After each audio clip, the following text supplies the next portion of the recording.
Bonjour à toutes et tous et bienvenue dans Parlons-en. Voici les titres de ce mardi à la mi-journée. Volodymyr Zelensky demande à Donald Trump d'alourdir les sanctions sur Moscou pour le forcer à accepter un cessez-le-feu. Ça fait 4 mois aujourd'hui que Donald Trump est au pouvoir. Il avait promis de mettre un terme à la guerre en Ukraine en 24 heures. 4 mois plus tard, les choses n'ont que peu avancé. Le président américain a parlé au président russe ces dernières heures.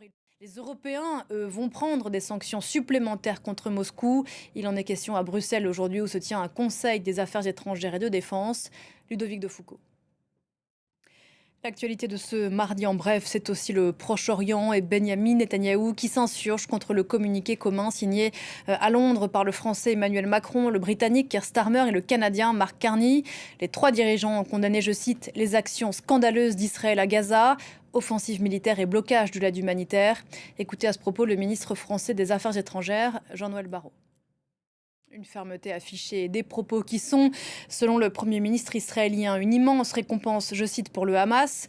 Benyamin Netanyahou qui poursuit son plan de reconquête de Gaza. La défense civile gazaoui annonce 44 morts dans l'enclave dans des frappes israéliennes pour la seule matinée de ce mardi. On y reviendra. L'actualité en France, c'est la dernière ligne droite d'un procès qu'on avait pensé historique ici en France, le procès Le Squarnec, du nom de cet ancien chirurgien jugé à Vannes pour des viols et agressions sexuelles sur près de 300 victimes, en grande majorité des mineurs. Force est de constater que 3 mois après l'ouverture des débats, l'attention médiatique s'est quelque peu détournée du prétoire. Et pourtant, bonjour Marie Schuster, vous êtes journaliste police-justice ici à France 24, vous suivez ce procès pour nous. Et pourtant, il se dit beaucoup de choses à la barre depuis 3 mois. Et Joël Le Squarnec qui reconnaît à l'instant qu'il se sent responsable de la mort de 2 de ses victimes. Oui, effectivement. Merci beaucoup Marie. Et donc ce procès se poursuit à Vannes. Tout autre chose à présent. Le Festival de Cannes, 7e jour de compétition aujourd'hui avec 2 événements sur le tapis rouge. D'abord, l'actrice américaine Scarlett Johansson vient montrer le film qu'elle a réalisé et qui est sélectionné dans la catégorie Un certain regard, c'est une première. Et puis Jafar Panahi, cinéaste iranien, dissident, présentera son film en personne.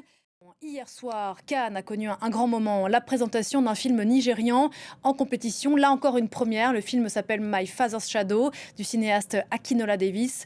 Un long métrage tourné avec les techniciens qui travaillent habituellement pour Nollywood, l'industrie plus que florissante du cinéma divertissement au Nigeria. Bilal Tarabé.